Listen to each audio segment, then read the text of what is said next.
आले सगळे आता. तर सुरू करूया. आज आपण बघणार आहोत इयत्ता 10वी जाहिरात लेखन.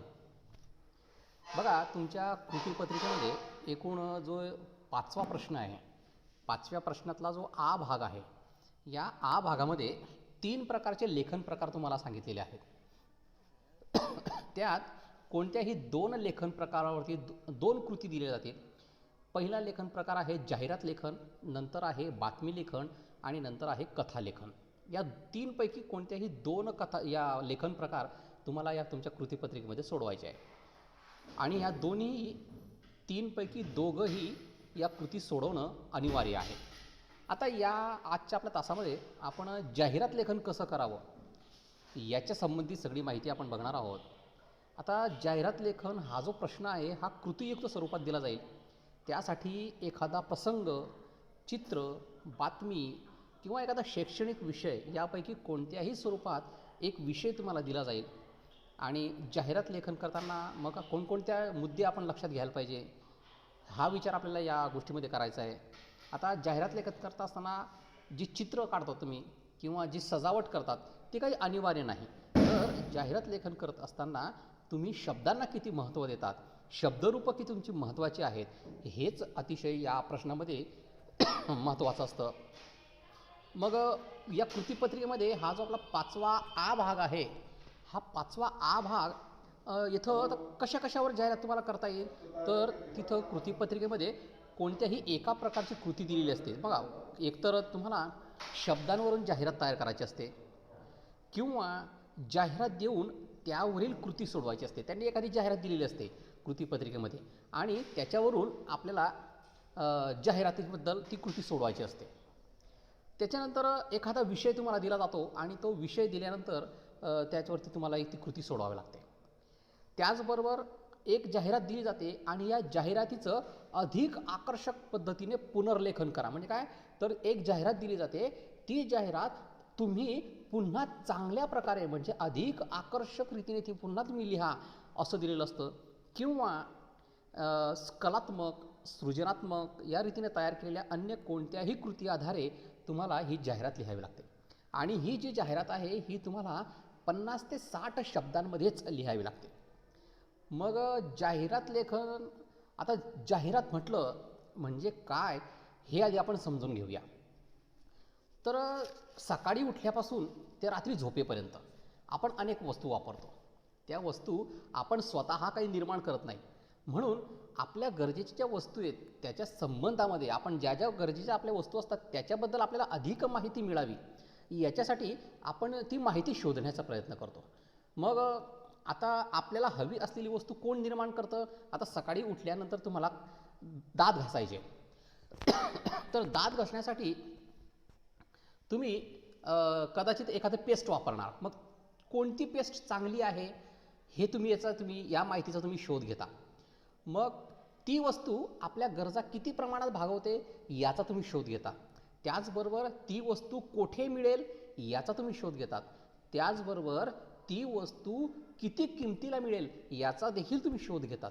मग हा जो तुमचा शोध आहे, ही जी तुमची माहिती तुम्हाला मिळवायची आहे, ही माहिती कुठून मिळते तर ती माहिती मिळते तुम्हाला जाहिरातीमधून.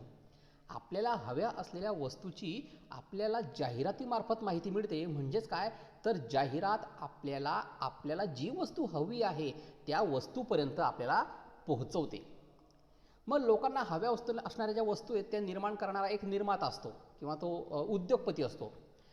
निर्मात्याने वस्तू निर्माण केल्यावर ती वस्तू लोकांनी खरेदी करावी हे आवश्यक असतं. म्हणून पुढील लोकांपर्यंत पोहोचवावी म्हणून तो जाहिरातदारसुद्धा काय करतो तर आपल्या वस्तूची जाहिरात करतो. मग आपण निर्माण केलेली वस्तू जास्तीत जास्त ग्राहकांनी खरेदी केली पाहिजे आणि ती खरेदी केल्यानंतर आपल्याला नफा मिळेल हा त्याचा हेतू असतो. म्हणून तो काय करतो, आपली जी वस्तू आहे ती विक्री करण्यासाठी त्या वस्तूची माहिती आपल्या लोकांना, आपल्या समाजातील लोकांना जास्तीत जास्त कशा प्रकारे करून दिली जाईल याच्याबद्दल तो विचार करतो आणि तो आपल्या त्या वस्तूची आकर्षक, लोकांचं चित्त वेधून घेईल अशी जाहिरात तो तयार करतो. आणि मग आता तो काही एकटा त्या मार्केटमध्ये नाही आहे, तर त्याला कॉम्पिटिशन म्हणून त्याला इतर त्याच प्रकारची जी वस्तू आहे तशी इतर लोकांनाही तशा प्रकारची वस्तू उत्पादित केलेली असते. मग माझी तयार केलेली वस्तू कशी चांगली आहे हे पटवून देण्यासाठी तो त्या जाहिरातीमध्ये अधिक आकर्षकपणा आणण्याचा प्रयत्न करतो. मग जाहिरात करण्याचं तयार कशी होते याच्याबद्दल आपण आधी बघूया की जाहिरातीची माध्यमं कोणती कोणती आहेत. आता जाहिरातीची माध्यमं आपल्याला जवळजवळ 8 माध्यमं आपल्याला सांगता येतील. त्यातील पहिलं माध्यम अतिशय प्रभावी माध्यम आहे ते म्हणजे इंटरनेट. त्याच्यानंतर दुसरं माध्यम आहे ते म्हणजे तुमचं आवडतं चित्रपट. त्याच्यानंतर तिसरं माध्यम आहे ते म्हणजे वृत्तपत्रातून वेगवेगळ्या प्रकारच्या जाहिराती आपण पाहत असतो. त्याच्याबरोबर मासिक असतात आणि तुम्ही ऐकता तर नाही ऐकता पण आकाशवाणी हे सुद्धा जाहिरात तयार करण्याचं, जाहिरात प्रसारित करण्याचं एक प्रभावी असं माध्यम आहे. त्याचबरोबर तुम्ही दूरदर्शन पाहता, त्या दूरदर्शन म्हणजेच ते सुद्धा जाहिरात करण्याचं एक प्रभावी माध्यम आहे. त्याचबरोबर रस्त्याने जात असताना चौकामध्ये तुम्हाला जाहिरातीचे मोठमोठे बोर्ड दिसतात, ते सुद्धा एक माध्यम आहे. त्याचबरोबर जर तुम्ही बघा यात्रेला जर का गेलात तर यात्रेला असे 2-3 मुलं तुमच्या हातामध्ये काही पत्रकं वाटतात बघा, ते सुद्धा जाहिरात करण्याचं एक माध्यम आहे. म्हणजे गर्दीच्या ठिकाणी वाटली जाणारी पत्रके हे सुद्धा जाहिरात करण्याचं एक माध्यम आहे. आता हे आपण बघितल्यानंतर या प्रकारच्या माध्यमातून ही जाहिरात तुमच्यापर्यंत पोहोचली जाते.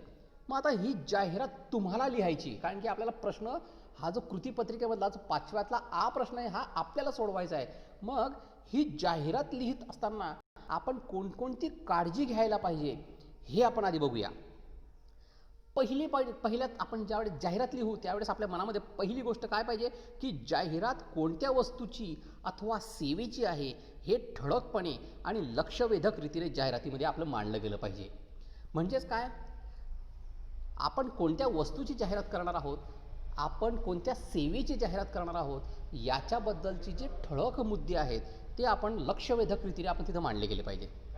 त्याचबरोबर जाहिरात ही जी आहे ही तयार जर करायची असेल तर सुरुवातीला जाहिरातीचा मथळा म्हणजे हेडिंग ते टाकायचं. त्याच्यानंतर मग उपमथळा म्हणजे त्या जाहिरातीमध्ये काय तुम्हाला विकायचं आहे ते सांगायचं. आता हेच टाकत असताना, हेडिंग टाकत असताना जे आपला मथळा आहे, जे वरचं नाव आहे ते टाकत असताना त्यासाठी तुम्ही एखादं सुभाषित सुद्धा तुम्ही वापरू शकतात, एखादं सुवचन असेल ते सुद्धा तुम्ही वापरू शकतात. मी माझ्या पुस्तकातून शिकवतोय त्याच्यामुळे तुम्हाला पेज नंबर काही सांगता येणार नाही निलेश, तर बघूया.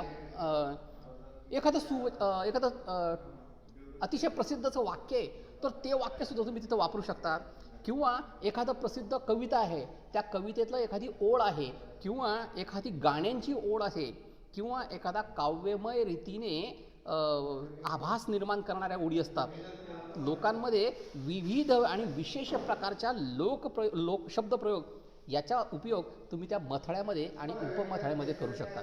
आता बघा मथळ्यामध्ये आता तुम्ही नेहमी टी व्हीवरती जाहिरात बघतात, कोणतरी एक वस्तू आहे, माझ्यामध्ये आता मला काही आठवत नाही, पहिले इस्तेमाल करो फिर विश्वास करो. बघा याच्यातून तुमच्या काय लक्षात येतं, पहिले इस्तेमाल करो फिर विश्वास करो. ऐकायला असं काहीतरी वेगळं वाटतं. अशी ही जी शब्दरचना आहे ही अशी शब्दरचना तुम्ही तुमच्या मथळ्यामध्ये आणि त्या उपमथळ्यामध्ये वापरता येते. आता जाहिरात ही आहे ही नेहमी कमीत कमी शब्दामध्ये लिहावी असते. जाहिरातीची जी भाषा आहे ती अतिशय साधी, सोपी पण वेधक असावी. त्याचबरोबर व्यवहारातली भाषा ही जाहिरात लेखन करताना तुम्ही वापरावी. त्याचबरोबर ही जाहिरात तुम्हाला लिहायची आहे तर ही जाहिरात जी लिहित असताना त्याची जी भाषा आहे ती क्लिष्ट, किचकट किंवा बुद्धीला ताण देणारी नसावी.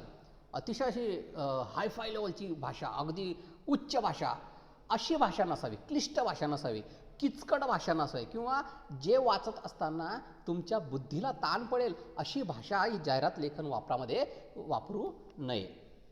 त्याच्यानंतर समाजामध्ये काही प्रचलित संकेत असतात, लोकभावना असतात, यांना धक्का देणारी भाषा नसावी. बघा अंधश्रद्धा आहेत त्यांच्यावरती डायरेक्ट टीका करणारी तुमची भाषा नसावी. किंवा एखाद्या समाजाबद्दल, एखाद्या जातीबद्दल, एखाद्या पंथाबद्दल, एखाद्या धर्माबद्दल या गोष्टी तुम्ही तिथं त्या जाहिरातीमध्ये तुम्ही त्याची नोंद घेता कामा नये. तर ही जाहिरात लेखन करत असताना काव्याचा आभास निर्माण करणारी लयबद्ध शब्दरचना, काव्याचा आभास करणारी लयबद्ध शब्दरचना ही तुम्ही त्या जाहिरातीमध्ये तुम्ही वापरू शकतात. त्याचबरोबर या जाहिरातीमध्ये नेहमी विनोदाची तुम्हाला जर का जोड देता आली, विनोदी जाहिरात जर का तुम्हाला लिहिता आली तर मात्र ती अतिशय उत्तम असते बघा. त्याचबरोबर तुमच्या जाहिरातीमध्ये चित्रांची जोड दिली तर जाहिरात अधिक प्रभावी होते, हे मात्र खरं. पण आपल्याला या कृतीपत्रिकेमध्ये मात्र आपल्याला चित्र काढायची गरज नाही किंवा तुम्ही त्याला एकदम असे बॉर्डर डिझाईन वगैरे करण्याची सुद्धा गरज नाही, हे अपेक्षित नाही. तर आपल्याला काय तर त्या शब्दांना अधिक महत्त्व कसं देता येईल याच्याबद्दलच तुम्हाला त्या कृतीपत्रिकेमध्ये लिहायचं आहे. त्याचबरोबर ग्राहकांच्या आवडी, गरजा, सवयी, फॅशन्स या सतत बदलत असतात, म्हणून जाहिरातीत या बदलांचा प्रभाव तुम्हाला दिसला पाहिजे. आता समजा तुम्ही एखाद्या जीन्स पॅन्टची जाहिरात तुम्हाला लिहायला सांगितली, तर तुम्ही त्या जीन्स पॅन्टची जाहिरात करत असताना ज्या जुन्या काळी अमिताभ बच्चन वगैरे त्याचे असे बेल बॉटमवाला जे पॅन्ट वापरत होते तशा प्रकारची जर का तुम्ही तशी जाहिरातीचा जर उल्लेख केला तर लोकांची आता फॅशन बदलली आहे. तर आताची जशी फॅशन चालू असेल जीन्स पॅन्टमध्ये तशा प्रकारची जीन्स पॅन्टची तुम्ही ती आजच्या जाहिरातीमध्ये तुम्ही त्याची नोंद घेतली पाहिजे. त्याचबरोबर सगळ्यात महत्त्वाचा मुद्दा जो आहे तो आहे की जाहिरातीचं भाषिक रूप महत्त्वाचं आहे. साध्या चौकटमध्ये तुम्ही जरी काढलं आणि त्या चौकटीमध्ये तुम्ही तुमच्या शब्दांची योग्य रचना केली तर ती जास्त प्रभावी होते. त्याचबरोबर जाहिरातीमध्ये संपर्क स्थळ, संपर्क क्रमांक, ईमेल ID इत्यादींचा ठळकपणे उल्लेख असावा. आता समजा तुम्ही एखाद्या गोष्टीची जाहिरात लिहित असाल तर ती वस्तू तुम्हाला कुठून मिळेल तर तसं तेथं उल्लेख असावा. तुमचा संपर्क क्रमांक असेल, तुमचं जिथं तुम्ही ती वस्तू विकायला ठेवली तिथलं स्थळ असेल. त्याचबरोबर तुम्ही जर का ती वस्तू ऑनलाईन विकत असाल तर तिथलं तुमचं ईमेल ID असेल. या सगळ्या गोष्टींचा ठळकपणे तिथं उपयोग केला पाहिजे. अशा प्रकारे या कृतीपत्रिकेमध्ये आपण जाहिरात म्हणजे काय याच्याबद्दल बघणार आहोत. तर सुरुवातीला आपण एक जाहिरात बघणार आहोत, ती म्हणजे अलका ड्रेसेसची. बघा, एक कपड्यांचं दुकान आहे आणि या दुकानामध्ये आपल्याला ही कपडे विकायचे, तर ती जाहिरात, त्या दुकानाची जाहिरात तुम्हाला करायची. आता त्या दुकानाचं नाव आहे अलका ड्रेसेस, शालेय गणवेशांचे विक्रेते. बघा, शाळेसाठी जे आपल्याला गणवेश लागतात त्या सगळ्या शाळेंच्या गणवेश तुम्हाला या अलका ड्रेसेसमध्ये उपलब्ध होतील. मग याची तुम्हाला जाहिरात करायची, अलका ड्रेसेसची तुम्हाला जाहिरात करायची आहे, तर तुम्हाला त्याच्यावरती जाहिरात कशी करायची हे मी तुम्हाला सांगतो. की सुरुवातीला वरती एक मथळा राहील, म्हणजे काय तर त्या दुकानाचं नाव असेल, त्या अलका ड्रेसेस वरती नाव टाकायचं अलका ड्रेसेस. त्याच्यानंतर कंसामध्ये दिलेले की शालेय गणवेशांचे विक्रेते. बघा, आता अलका ड्रेसेस म्हटलं की त्यांची स्पेशालिटी काय आहे की शाळेचे जेवढे म्हणजे त्या गावामध्ये जेवढे शाळा आहेत त्या शाळांच्या सगळ्या शाळांचे जे गणवेश आहे ते गणवेश आम्ही विकतोय, अशी त्यांची ती टॅगलाईन आहे. म्हणजे काय तर हे त्यांची विशेषता आहे. म्हणजेच काय, हा झाला उपमथळा की आमच्या दुकानामध्ये सगळ्याच प्रकारच्या रेडीमेड वस्तू कपड्यांबरोबरच शालेय गणवेशांचे आम्ही विक्रेते आहोत. सगळ्या शाळांचे गणवेश आमच्या या दुकानामध्ये तुम्हाला उपलब्ध होतील. हा झाला उपमथळा. मथळा झाला अलका ड्रेसेस शालेय गणवेशांचे विक्रेते. आता आपल्याला याची जाहिरात तयार करायची. मग वरती टॅगलाईन बघा, आता एक टॅगलाईन देतात की लोकांचं तुमच्याकडे लक्ष कसं आकर्षित होईल, लोकांनी तुमची जाहिरात कशी बघणार. मग ते वरती मोठ्या बोल्ड अक्षरामध्ये लिहिलेलं आहे, तुमच्या मुलांसाठी स्मार्ट गणवेशांच्या शोधात आहात प्रश्नचिन्ह. तुमच्या मुलांसाठी स्मार्ट गणवेशांच्या शोधात आहात, मग आजच भेट द्या. मग आजच भेट द्या. अलका ड्रेसेस, उत्तम दर्जा, परवडणारी किंमत. बघा, आता तुमच्या लक्षात येतंय का त्यांनी त्यांच्या जाहिरात कशी केली. बघा, त्यांच्या दुकानाचं वैशिष्ट्य त्यांनी कसं सांगितलंय, अलका ड्रेसेस, उत्तम दर्जा, परवडणारी किंमत. बघा, ही जी झाली त्यांची बोलण्याची पद्धत म्हणजे लिहिण्याची पद्धत की आमच्या दुकानामध्ये जो कापडाचा दर्जा आहे तो उत्तम आहे. मग आता तुम्ही जर का एखादी गोष्ट चांगली घ्यायला गेलं तर त्याच्यासाठी तुम्हाला किंमतसुद्धा जास्त मोजावी लागते. पण आमच्या दुकानामध्ये बघा, उत्तम दर्जा आणि परवडणारी किंमत, सामान्यांना परवडेल अशा प्रकारची वस्तू आम्ही आमच्या दुकानात विक्रीसाठी उपलब्ध केलेली आहे. हे आमच्या दुकानाचं वैशिष्ट्य आहे. अलका ड्रेसेसचं हे वैशिष्ट्य आहे. काय वैशिष्ट्य आहे? उत्तम दर्जा, परवडणारी किंमत. त्याच्यानंतर खालच्या ओळीवरती त्यांनी एक लाल चौकट म्हणून त्यांनी आमच्या दुकानामध्ये काय काय वैशिष्ट्य आहे आमच्या दुकानाची ते सांगितलं आहे. त्यांनी पहिलं वैशिष्ट्य दिलं आहे, न चुरगडणारे दर्जेदार कापड. दुसरं वैशिष्ट्य दिलं आहे, शेवटपर्यंत चमकदार राहणारे रंग. तिसरं वैशिष्ट्य दिलेलं आहे, कधीही न उसवणारी मजबूत शिलाई. त्याच्यानंतर वैशिष्ट्य दिलं आहे, कोणत्याही विद्यार्थ्यांच्या तंतोतंत मापाचे. आणि शेवटचं वैशिष्ट्य दिलं आहे, मुलांच्या मुक्त हालचालीसाठी सोयीस्कर रचनाबंध. बघा आमच्या जे ड्रेस आहे अलका ड्रेसेसमधून तुम्ही जर ड्रेस खरेदी केले तर तुम्हाला हे सुविधा मिळतील. म्हणजे काय, न चुरगडणारा आमचं दर्जेदार कापड आहे. तुमचे जे शाळेचे रंग, कपड्यांचे जे रंग आहेत ते चमकदार राहतील. कधीही न उसवणारी तुमची शिलाई आहे. त्याचबरोबर कोणत्याही विद्यार्थ्याच्या तंतोतंत मापाचे ते ड्रेसेस आहेत. त्याचबरोबर मुलं बघा खेळताना इकडे तिकडे हातपाय फेकतात. म्हणजे काय, तर त्या कपड्यांची रचना मोकळी आहे, फिट नाही. अशा प्रकारचे आमच्या दुकानाची वैशिष्ट्य आहे असं त्यांनी त्या जाहिरातीमध्ये लिहिलं आहे. मग आता हे झाल्यानंतर आता ही दुकान कुठे? ही जाहिरात आपण वाचली आणि आपल्याला या अलका ड्रेसेसमध्ये जायचं आहे. मग आता कुठे भेटणार? कोणत्याही शाळेचे गणवेश मिळतील. बघा आणखी एक मोठ्या बोल्ड लाईनमध्ये त्यांनी खाली लिहिलेलं आहे, कोणत्याही शाळेचे गणवेश मिळतील. भव्य शोरूम. पत्ता दिलेला त्यांनी गणेश मंदिराजवळ, टिळकनगर, एरंडवण, पुणे 411051. त्याच्यानंतर त्यांच्या त्या दुकानाची वेबसाईटसुद्धा आहे, www. जे काही असेल ती. त्याच्यानंतर त्याने खाली संपर्क क्रमांकसुद्धा दिला आहे. म्हणजे खाली त्या दुकानाचा जो मोबाईल नंबर आहे किंवा त्याचा जो फोन आहे त्याचा क्रमांकसुद्धा दिला आहे. अशा प्रकारे ह्या अलका ड्रेसेसची जी जाहिरात आहे ती आपण पाहिलेली आहे. बघा अशा प्रकारची जाहिरात तुम्हाला या 5व्यातल्या आ भागामधल्या कृतीपत्रिकेमध्ये तुम्हाला सोडवायची. म्हणजे तुम्हाला फक्त अशा प्रकारची जाहिरात तुम्हाला तयार करावी लागेल. त्याच्यानंतर दुसरा प्रकार बघा तुमच्या एक लक्षात येईल की तुम्हाला काही शब्द दिले जातील आणि या शब्दांवरून तुम्हाला जाहिरात लिहायची. आता बघा त्यांनी कृतीपत्रिकेमध्ये काही शब्द दिले जातील आणि ते शब्द वापरून तुम्हाला जाहिरात लेखन करायचं आहे. त्यांनी शब्द दिलेले आहेत, बेकरी, केक स्पेशालिस्ट, आईस्क्रीम, ताजे पदार्थ आणि ग्राहक समाधान. एवढेच शब्द दिलेले आहेत. या शब्दांवरून तुम्हाला जाहिरात तयार करायची. मग तुम्ही तुमच्या मनाचं त्या दुकानाचं नाव, त्या जी बेकरीचं नाव आहे ते तुम्ही लिहू शकतात. तिथं तुम्हाला ती मुभा आहे. मग त्यांनी जाहिरात केलेली आहे. त्यांनी एक चौकोन आखलेला आहे. त्या चौकोनमध्ये त्यांनी त्यांचं ते त्यांच्या बेकरीचं वैशिष्ट्य आहे ते लिहिलेलं आहे. ISO इंडियन फूड असं काहीतरी आहे माझ्या मते. ISO ही प्रमाणपत्र मिळवणारी शहरातली एकमेव बेकरी, A1 बेकरी. बघा त्यांच्या बेकरीचं नाव आहे A1 बेकरी. त्यांच्या बेकरीचं वैशिष्ट्य काय आहे? संपूर्णपणे स्वयंचलित पद्धतीने पदार्थ बनवणारी एकमेव बेकरी. बघा इथं जे पदार्थ बनवले जातात ते सगळे स्वयंचलित पद्धतीने बनवले जातात. म्हणजे काय, तर तिथं सगळं काही मशीनने सगळे पदार्थ बनवले जातात. इथं मानवी हात लागत नाही.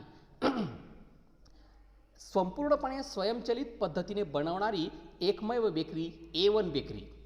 केक, आईस्क्रीम यांचे स्पेशालिस्ट A1 बेकरी असं त्या चौकोनामध्ये लिहिलेलं आहे. आणि खाली त्यांनी लिहिलेलं आहे, विविध प्रकारच्या खुसखुशीत बिस्किटे, बच्चे कंपनीला आवडणारे क्रीमी व चिझी केक, चविष्ट नानकटाई इत्यादी पदार्थ आमच्या इथं उपलब्ध आहेत. त्याचबरोबर खाली आणखी एक मोठी टीप दिली त्यांनी की आरोग्यपूर्ण वातावरणात आरोग्यपूर्ण पदार्थ. ही बघा ही टॅगलाईन आहे. बघा जसं अलका ड्रेसेसची टॅगलाईन काय होती, उत्तम दर्जा, परवडणारी किंमत, तसं या A1 बेकरीची टॅगलाईन काय आहे, आरोग्यपूर्ण वातावरणात आरोग्यपूर्ण पदार्थ. बघा आता सध्या कोरोनाचा प्रभाव चालू आहे त्याच्यामुळे आपण काय करतो, अशाच दुकानात जातो की तिथं स्वच्छता असेल. मग यांनी तिथंच ती केलेली आहे की काय म्हणतात ते की आरोग्यपूर्ण वातावरण. म्हणजे आमच्याकडे अतिशय स्वच्छता राखली जाते. मानवी ढवळाढवळ, हातांची ढवळाढवळ केली जात नाही. आम्ही जे काही पदार्थ तयार करतो सगळे काही मशीनने तयार होतात. म्हणजे तिथं माणसाचा हात लागत नाही.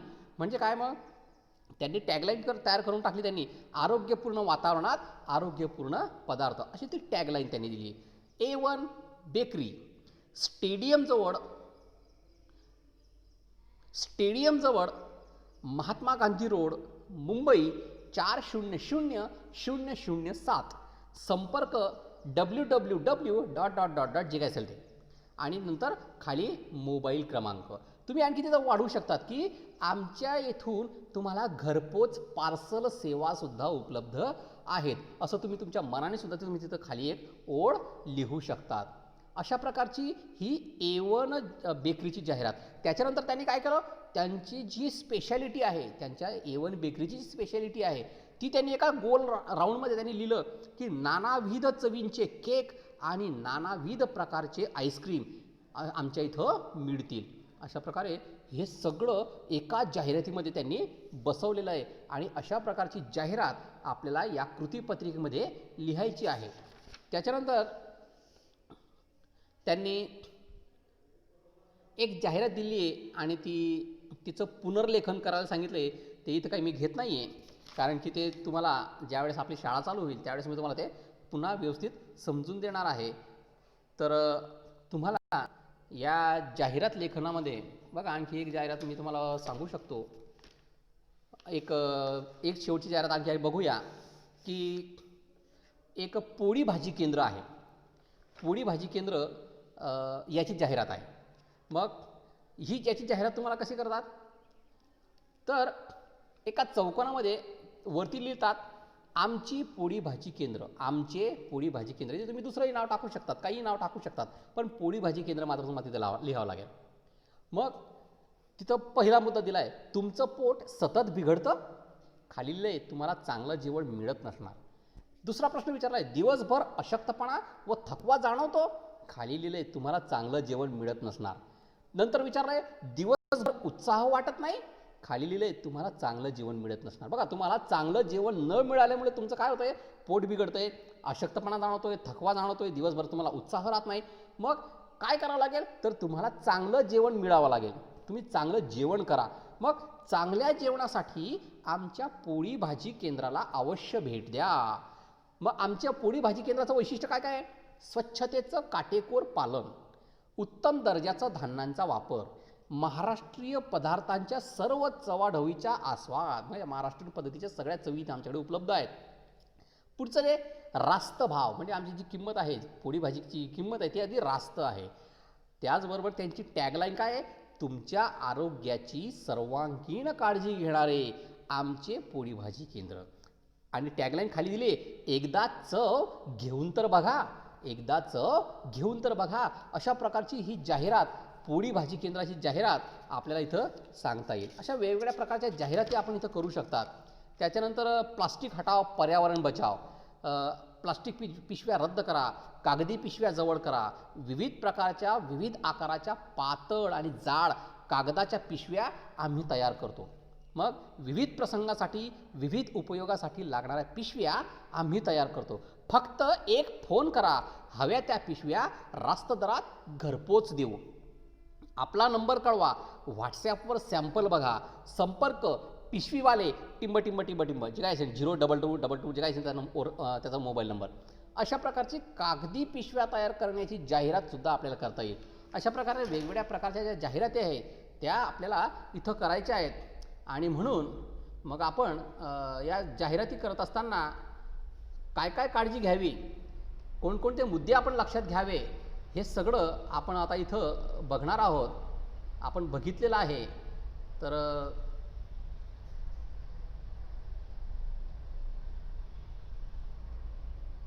एकच मिनटं फक्त, कट झालेला आहे. छोटू कुवर फार उशीर आलेला आहे. तर